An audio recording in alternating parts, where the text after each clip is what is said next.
UAW leadership and John Deere management are back to the drawing board on negotiations as the union strike reaches its sixth day today. So far, workers have held the picket line outside multiple John Deere facilities across the U.S. Their demands include higher wages, retirement health care benefits, and better pension plans for all employees, regardless of hire date. Supporting the strike is Ras Smith, an Iowa state representative for Black Hawk County, which is home to John Deere's Waterloo Works drivetrains operations facility. Smith is also running to unseat current Iowa Governor Kim Reynolds in 2022. Smith has been vocal about his allegiance with striking workers online, recently tweeting, quote, "Today I stand in solidarity with my UAW brothers and sisters as they go on strike, including many members of our Waterloo community who work for Local 838. Ras Smith joins us now. Welcome to Rising. Hey, good morning. Thank you for having me. So why is it so important to stand with workers and help them to get what they're striking to get? Well, yeah, for me personally, my dad worked at John Deere for 40 plus years. His ability to work on that factory line is what enabled my family, right, and myself to be in a position to run for state representative. And I believe that we're losing that opportunity for so many folks. And so outside of just my personal connection, this is about the future of what work looks like in our country. It's not just John Deere. It's all across the nation that we've seen workers standing up and reclaiming their power and saying that they've seen so much of an imbalance. It's time to take that back. It's time to get back that opportunity to work hard and that become a pathway to the middle class, as opposed to blue-collar work now being the pathway to elite wealth for just a few execs. So in order to keep the factories going, John Deere is putting, as a lot of companies do, salaried workers into these plants, trying to keep production going. On the first day of that, you saw an ambulance heading to the facility in Waterloo. How has that been going so far? I've seen people compare it to the Office episode where Michael Scott is driving the forklift down in the warehouse. This is not ideal. This is not a safe area for people who are untrained. No, 100% now. And I think what we're seeing is a company that's really pushing and stretching these opportunities when the best course of action is to have real critical conversation about how we can address the needs of workers, get folks back to work by doing so, by showing a contract that's respectful. These are individuals who last year we were considering to be essential workers. I don't think this contract, though, reflects that essential nature of their work. I saw one T-shirt that says you can't build these tractors at home, and that's so true. And so the fact that we have these salary folks who are crashing into racking and things like that in the factory, one, is dangerous. Yesterday, I was on the picket line. I've tried to be out there nearly every day, and we saw smoke coming from the foundry, which means that John Deere is attempting to restart the foundry, and our concern is that somebody's going to get hurt and may die. My dad was in the foundry in the 80s when kettles would explode, and so I was standing there with folks who are on strike, sharing the same concern that if John Deere decides to start this foundry, that may mean that someone may lose their life because they're not trained to deal with it. We're talking about hot iron, hot metal. Those folks are especially trained to do that work, and right now they're on the picket line. It's amazing that back when I was a kid growing up, I grew up in Idaho. I come from a real blue-collar family. My grandfather was a Teamster. And back then, people could afford to support their entire families. They could have stay-at-home wives and 3 kids and live in a middle-class neighborhood and support a family with these sorts of jobs, these sorts of manufacturing jobs or blue-collar jobs. And today, that just seems so much hard, really impossible to do. What are you proposing? And obviously this is what the John Deere workers are striking over, saying, hey, we have a dangerous job, we're essential, and really we need them for national security, quite frankly. We need farm equipment and food, obviously, so they're part of this very essential chain. What do you propose could happen in the future to sort of bring back this ability for these workers to have middle-class lives in America? Well, I think first and foremost, it starts with having a vision for what this looks like for the future. This strike is less about this specific moment. One of the narratives that we're talking about on the picket line yesterday was an individual said that John Deere can offer us a $5 an hour wage increase. That still wouldn't cut it. For lack of a better word, they're really tired of being shit on by John Deere. They feel that they have to treat with respect.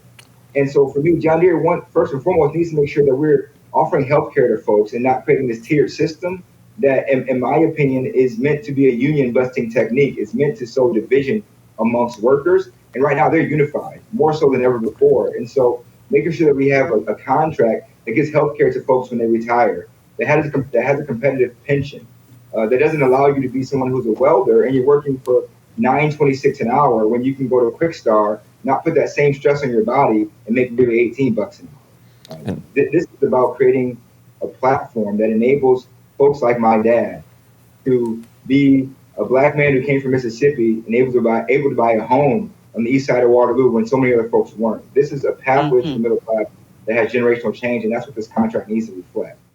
Representative Smith, you recorded a message for striking UAW workers. Let's play a little bit of that.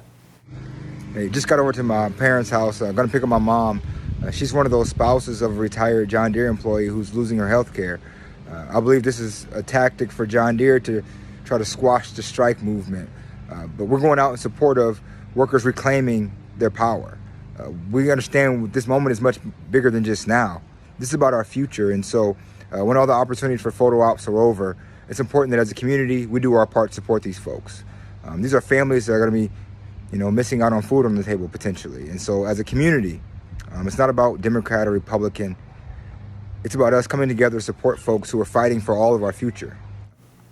So stripping health care from workers, and I understand it'll happen about, I think on the 27th, is a tactic that the company is using to try to break the strike. Now, by a fluke of this pandemic, there's a law that I think was put into place through either the CARES Act or the American Rescue Plan that if somebody is in need of health care for even a short amount of time, they can get it fully subsidized, I think, through the ACA, through the end of this calendar year.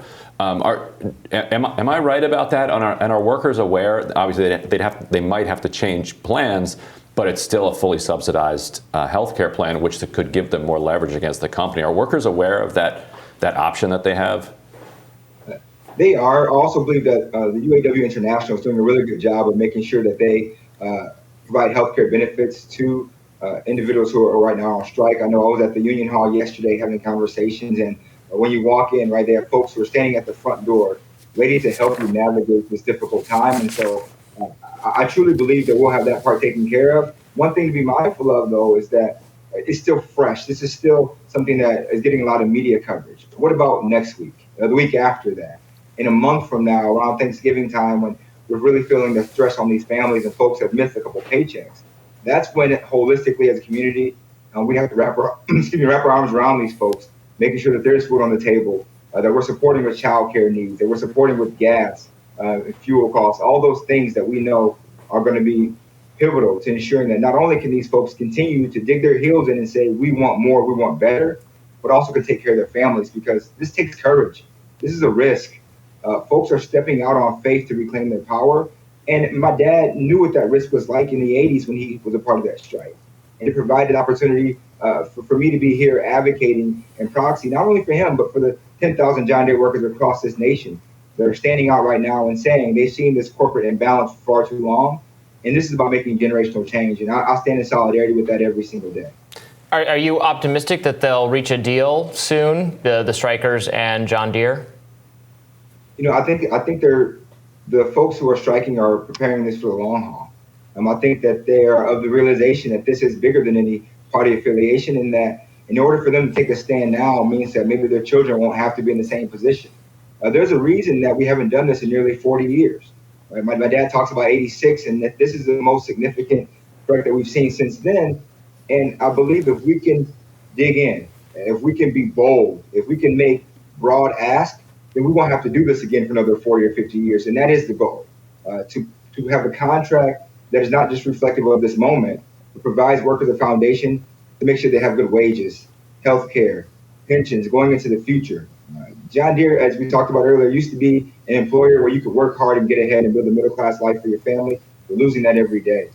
And last question and Kim, if you've got one, then make this a second last question. What for people who are watching and are supportive of the striking workers? What can they do to be a part of this? What can they do to help? Yeah, the best thing is we can ask how we can help. Always, we have to ask folks how they want us to help them. And one thing we know is that they're going to need non-perishables. We're going into a time when you're not going to be able to put food on the table because you missed a couple paychecks. folks are going to need that support from food. We're also going to need neighbors to be helpful because childcare is expensive. I have 2 daughters. I pay for before and after school care. That's roughly $250 a week. If you're an employee with John Deere who's on strike right now, that's going to be hard to come by. And so how can we collectively as a community make sure we provide those basic needs, whether that be childcare and food, hats and gloves coming into the wintertime. It's going to be cold out here on the picket line in the next couple of weeks. Maybe making sure we have firewood, and then just checking in on folks, bringing hot cocoa and pizza to the 11 o'clock shift because they're there 24/7 and they're around the clock. And so making sure that we're supporting them as they do the good work of providing a foundation for what workforce looks like in the future. Representative Smith, thanks so much for speaking with us today. We really appreciate it. Mm-hmm. Well, thank you all so much for taking the time, and we'll continue to stand in solidarity with our workers. We'll be back with more Rising right after this.